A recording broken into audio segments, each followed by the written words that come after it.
Albert Einstein once said, everybody's a genius, but if you judge a fish by its ability to climb a tree, it will live its whole life believing that it is stupid. Ladies and gentlemen of the jury, today on trial we have modern day schooling. Glad you could come. Not only does he make fish climb trees, but also makes them climb down and do a 10-mile run. Tell me, school, are you proud of the things you've done? Turning millions of people into robots, do you find that fun? Do you realize how many kids relate to that fish? Swimming upstream in class, never finding their gifts, thinking they are stupid, believing they are useless? Well, the time has come, no more excuses. I call school to the stand and accuse him of killing creativity, individuality, and being intellectually abusive. He's an ancient institution that has outlived his usage. So, Your Honor, this concludes my opening statement, and if I may present the evidence of my case, I will prove it. Proceed. Exhibit A. Here's a modern day phone. Recognize it? Here's a phone from 150 years ago. Big difference, right? Stay with me. Here's a car from today, and here's a car from 150 years ago.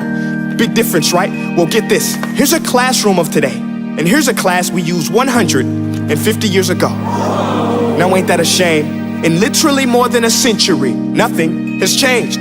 Yet you claim to prepare students for the future? But with evidence like that, I must ask, do you prepare students for the future or the past? I did a background check on you and let the record show that you were made to train people to work in factories, which explains why you put students in straight rows, nice and neat, tell them sit still, raise your hand if you want to speak, give them a short break to eat, and for 8 hours a day, tell them what to think. Oh, and make them compete to get an A letter which determines product quality, hence grade A of meat. I get it. Back then, times were different. We all have a past. I myself am no Gandhi. But today, we don't need to make robot zombies. The world has progressed. And now we need people who think creatively, innovatively, critically, independently, with the ability to connect. See, every scientist will tell you that no two brains are the same. And every parent with 2 or more children will confirm that claim. So please explain why you treat students like cookie cutter frames or snapback hats, giving them this one-size-fits-all crap. Watch your language. Sorry, Your Honor, but if a doctor prescribed the exact same medicine to all of his patients, the results will be tragic. So many people would get sick, yet when it comes to school, this is exactly what happens. This educational malpractice, where one teacher stands in front of 20 kids, each one having different strengths, different needs, different gifts, different dreams, and you teach the same thing the same way? That's horrific. Ladies and gentlemen, the defendant should not be acquitted. This may be one of the worst criminal offenses ever to be committed. And let's mention the way you treat your employees. Objection. Overruled. I want to hear this. It's a shame. I mean, teachers have the most important job on the planet, yet they're underpaid? No wonder so many students are short-changed. Let's be honest, teachers should earn just as much as doctors, because a doctor can do heart surgery and save the life of a kid, but a great teacher can reach the heart of that kid and allow him to truly live. See, teachers are heroes that often get blamed, but they're not the problem. They work in a system without many options or rights. Curriculums are created by policymakers, most of which have never taught a day in their life. Just obsessed with standardized tests. They think bubbling in a multiple choice question will determine success. That's outlandish. In fact, these tests are too cruel to be used and should be abandoned, but don't take my word for it. Take Frederick J. Kelly, the man who invented standardized testing, who said, and I quote, "These tests are too cruel to be used and should be abandoned." Ladies and gentlemen of the jury, if we continue down this road, the results will be lethal. I don't have much faith in school, but I do have faith in people. And if we can customize healthcare, cars, and Facebook pages, then it is our duty to do the same for education, to upgrade it, change it, do away with school spirit, because that's useless.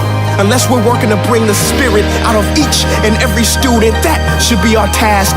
No more Common Core. Instead, let's reach the core of every heart in every class. Sure, math is important, but no more than art or dance. Let's give every gift an equal chance. I know this sounds like a dream, but countries like Finland are doing impressive things. They have shorter school days, teachers make a decent wage, homework is non-existent, and they focus on collaboration instead of competition. But here's the kicker, boys and girls. Their educational system outperforms every other country in the world. Other places like Singapore are succeeding rapidly. Schools like Montessori, programs like Khan Academy, there is no single solution. But let's get moving, because while students may be 20% of our population, they are 100% of our future. So let's attend to their dreams, and there's no telling what we can achieve. This is a world in which I believe, a world where fish are no longer forced to climb trees. I'll rest my case.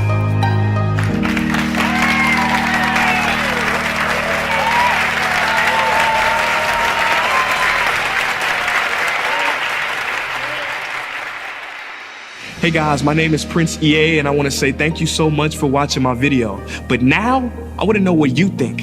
How can we together create a more efficient, effective, and just better future of learning? I want you to visit nestday.com/preorderthefuture and share your thoughts and ideas on the topic. Peace.